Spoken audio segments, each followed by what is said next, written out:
जय हिंद दोस्तों, स्वागत है आपका हमारे चैनल पर। आज का जो हमारा सेट है वो फिज़िक्स का है और आप यकीन मानिए कि आज के इस सेट में अगर इन 12 सवालों में अगर आपके 6-7 भी अगर आपके सही हो जा रहे हैं तो आप ये मान के चलिए कि आपकी तैयारी काफ़ी अच्छी है। तो इसका अभी ये हिंदी वर्जन है, इंग्लिश वर्जन का PDF आपको मिल जाएगा, लेकिन मैं हिंदी के साथ साथ इसका इंग्लिश पे आपको कुछ बताता चलूँगा जो आपको समझने में आसानी होगी। तो पूछा रहा है, पहला सवाल हमारा यहाँ पे ये है कि इनमें से कौन सा मिलान सही नहीं है, मतलब कि which of the following is not correct. मतलब एक ऐसा है कि इसमें 3 बाकी सेम है, एक जो है इसमें अलग है। तो पहला ऑप्शन है कि डेसिबल, तो ये ध्वनि का मात्रक है, पता ही है आपको। हॉर्स पावर जो है वो शक्ति का मात्रक होता है, ये भी सही है। न्यूट्रिकल मील जो है वो दूरी का मात्रक है, जो यहाँ पे ये गलत है, क्योंकि एक जो समुद्री जो दूरी होती है वो नॉटिकल मील में मापी जाती है, ना कि न्यूट्रिकल मील में। तो ये यहाँ पे गलत हो गया। और उष्मा का जो, माफ़ कीजिएगा, ये नॉटिकल मील ही यहाँ पे लिखा हुआ, न्यूट्रिकल या नॉटिकल मील ही है। और कैलोरी जो है उष्मा का मात्रक है, तो आपको पता है कि उष्मा का मात्रक क्या होता है, वो जूल होता है। तो इसलिए ये सवाल यहाँ पे ऑप्शन नंबर डी यहाँ पे गलत है।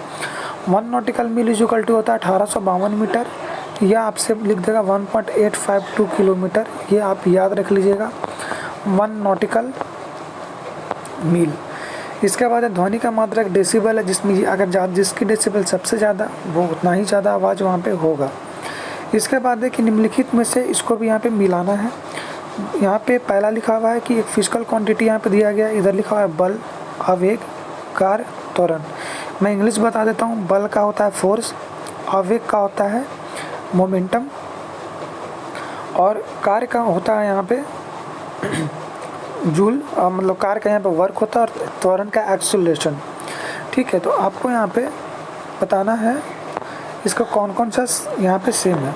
तो आपको पता है कि फोर्स का यूनिट क्या होता है, आपका न्यूटन में होता है, ये पता है यहाँ पे। इसके बाद है कि आपका जो वर्क है, वर्क का ऐसा यूनिट होता है जूल। त्वरण का होता है मीटर पर सेकंड स्क्वायर। ठीक है, और आपका आवेग का हो गया न्यूटन सेकंड, F×T जो आपका होता है वो। ठीक है, इसके बाद यहाँ पे कि निम्नलिखित में से समान विमा वाला कौन है, कौन सा एक सेम डायमेंशनल फार्मूला है।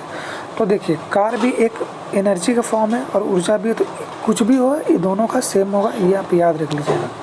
ठीक है, बाकी सबका फार्मूला अगर आपको पता है, वर्क का क्या होता है F.S। ठीक है, पावर का होता है V/I, यानी वर्क ऑन यूनिट टाइम भी होता है, तो ये अलग हो गया पूरा। संवेग होता है MB। ठीक है, यहाँ पे देखिए, मैं आपको एक चीज़ थोड़ा क्लियर कर दूँ कि यहाँ पे जो आपका आवेग दिया गया है, ठीक है, इस आवेग का इंग्लिश मीनिंग हो गया इम्पल्स। इम्पल्स होता है कि पर एक यूनिट में, एक सेकंड में आपने कितना फोर्स अप्लाई किया है वो, और न्यूटन सेकंड इसका मात्रक होता है, ये आप याद रखिएगा। और ये वेक्टर क्वांटिटी है, ये भी आपको पता होना चाहिए। उसके बाद यहाँ पे क्या है कि एक यहाँ पे समझाना है, कुछ स्टेटमेंट है और पूछ रहा है कौन सा सही है या गलत है। सही के बारे में पूछा है यहाँ पे क्या है आपसे कि एक समतल में, यानी एक प्लेन में अनुपस्थित 3 सदिश राशि कभी भी रिक्त सदिश राशि का निर्माण नहीं कर सकती है। मतलब यहाँ पे क्या है कि एक प्लेन दिया हुआ है, यहाँ पे एक प्लेन है, इस प्लेन में अगर 3 वेक्टर क्वांटिटी जो है वो नहीं अगर रहेगी तो किसी भी सदिश का निर्माण नहीं कर सकती है, जो सही है। आपको पता है कि जब भी 2 वेक्टर मिलेंगे तभी थर्ड वेक्टर का यहाँ पे निर्माण होगा। तो जब ये तीनों नहीं रहेंगे तो यहाँ पे निर्माण नहीं हो सकता है। तो ये इसका राइट आंसर है। कण द्वारा या किसी भी एक छोटा सा ऑब्जेक्ट के द्वारा तय किए गए संपूर्ण पथ की लंबाई, यानी टोटल लेंथ, सदैव उस कण के परिमाण के बराबर होती है। ये सही है या गलत है।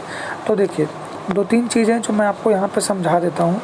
एक पहली बात है, एक होता है डिस्टेंस और एक होता है डिस्प्लेसमेंट। अगर आपने पढ़ा होगा तो डिस्टेंस जो है वो हमेशा डिस्प्लेसमेंट से ज़्यादा होगा। ठीक है, लेकिन जब बात स्ट्रेट लाइन की आती है, स्ट्रेट लाइन मोशन की बात आती है, तो डिस्टेंस डिस्प्लेसमेंट के बराबर हो जाता है। ये आप याद रखिएगा। यही एक केस है जिसमें बराबर होगा, बाकी में बड़ा होगा। डिस्टेंस हमेशा बड़ा होगा, ये आप याद रख लीजिएगा। तो इस हिसाब से हमारा सेकेंड स्टेटमेंट गलत हो गया। एक सदिश राशि का परिमाण सदैव अदिश होता है।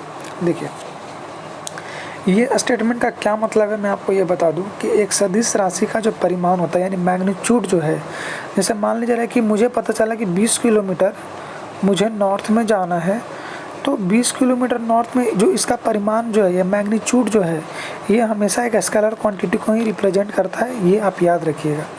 अगर कंबाइंड बोलेगा तो आप वेक्टर क्वांटिटी है, लेकिन यहाँ पे बस ये पूछा कि कोई सदिश राशि जिसका ये जो मैग्नीट्यूड है, परिमाण है, वो क्या इंडिकेट करेगा, अदिश राशि को। तो तीसरा सही है। एक कण की औसत चाल, एवरेज स्पीड, एक कण की औसत चाल समान समय अंतराल के लिए या तो औसत वेग के परिमाण के बराबर या अधिक होती है, तो ये भी आपका सही है, क्योंकि अगर आप एवरेज स्पीड अगर आप निकालते हैं तो या तो समान समय में समान दूरी वो तय कर लेगा, तो औसत वेग भी बराबर हो जाएगा या उससे अधिक होगा, क्योंकि डिस्टेंस जो है वो हमेशा डिस्प्लेसमेंट से बराबर होता है।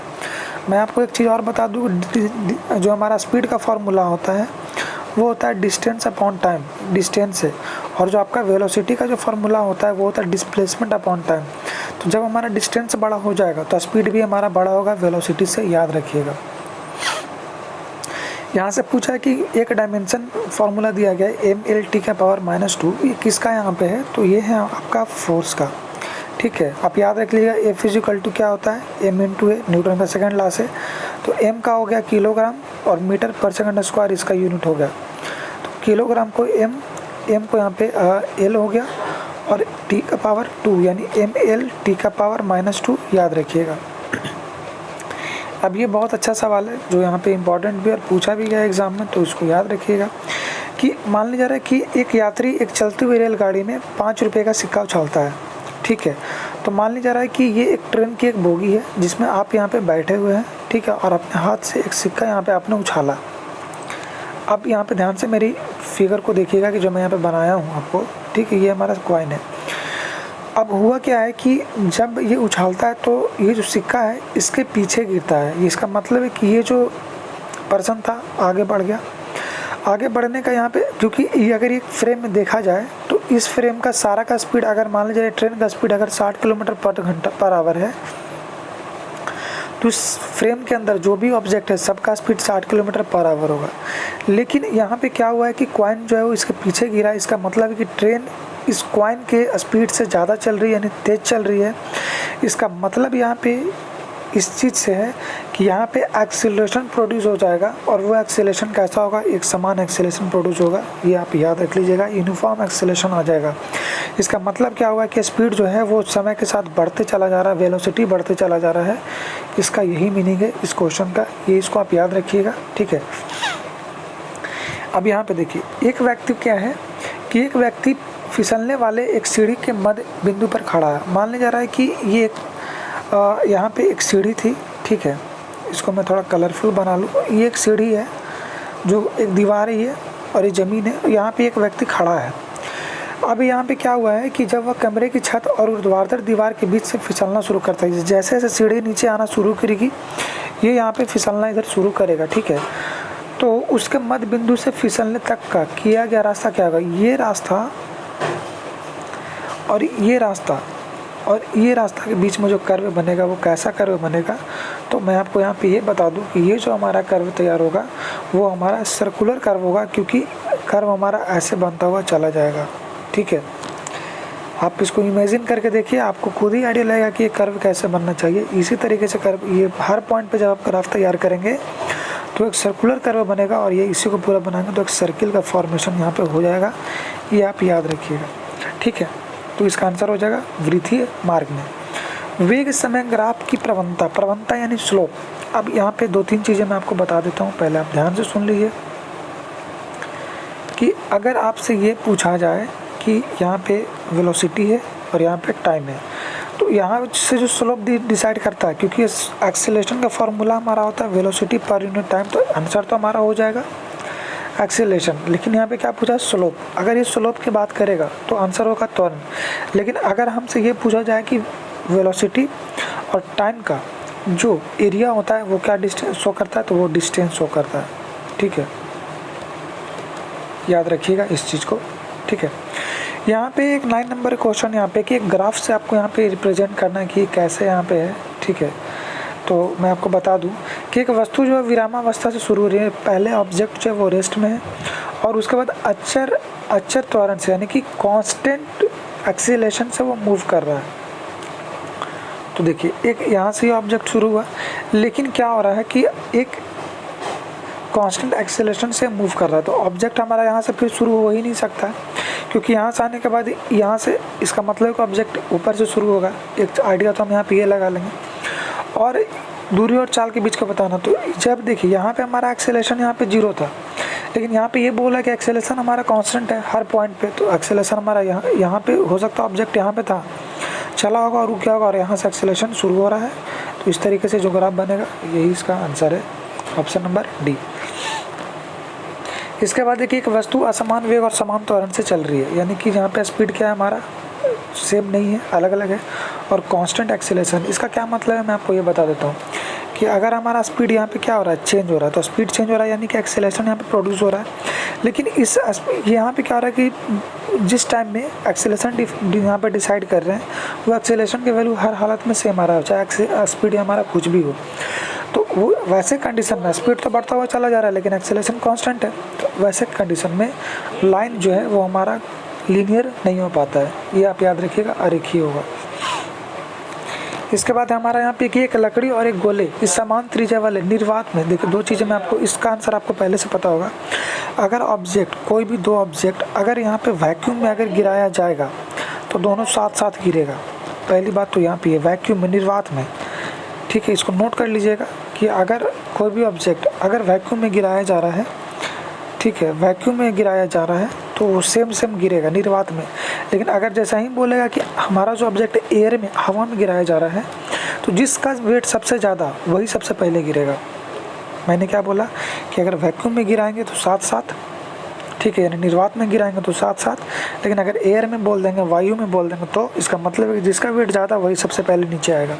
तो आंसर हो जाएगा, यहाँ पर वैक्यूम में पूछा है तो बराबर। और एक लास्ट क्वेश्चन क्या है कि कौन सा कथन गलत है।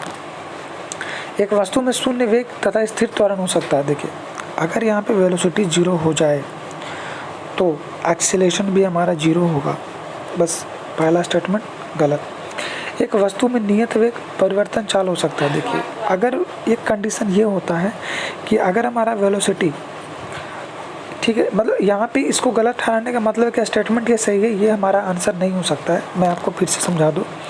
पूछ रहा है कि अगर शून्य वेग है तो त्वरण स्थिर होगा। त्वरण क्या होता है, त्वरण हमारा ये होता है acceleration is equal to change in velocity per unit time. अगर ये 0 तो ये भी 0, यानी समय के साथ एक्सीलरेशन भी कांस्टेंट, यानी पहला सही है। लेकिन पूछा है कौन सा गलत है, तो इस सेंस में मैंने कहा कि ये गलत हो गया। दूसरा यहाँ पे कि अगर वेलोसिटी यहाँ पे कांस्टेंट है तो एक्सीलरेशन जो हमारा स्पीड है वो चेंज हो सकता है कि नहीं। तो वह अगर हमारा वेलोसिटी कांस्टेंट है तो एक्सीलरेशन भी, माफ़ कीजिएगा, स्पीड जो है वो भी हमारा कांस्टेंट हो सकता है, ये आप याद रखिएगा। स्ट्रेट लाइन मोशन में दोनों को दोनों बराबर हो जाता है, ये कंडीशन मैंने पहले ही आपको बता दिया। तो उस हिसाब से इसका राइट आंसर हो जाएगा हमारा ऑप्शन नंबर बी। तीसरा देख लेते हैं यहाँ पे कि एक वस्तु में नियत चाल तथा परिवर्तित वेग हो सकता है। अगर देखिए वेलोसिटी अगर कांस्टेंट है तो स्पीड कांस्टेंट होने के चांसेस है, लेकिन अगर स्पीड अगर वेरी कर रहा है तो वेलोसिटी भी बदलता है और स्पीड भी चेंज तो है ही। तो इस तरीके से ये क्वेश्चन 12 क्वेश्चन थे, काफ़ी अच्छे क्वेश्चन थे। उम्मीद करते हैं आपको समझ में आया होगा। मिलते हैं अगले वीडियो में नए अपडेट के साथ। जय हिंद।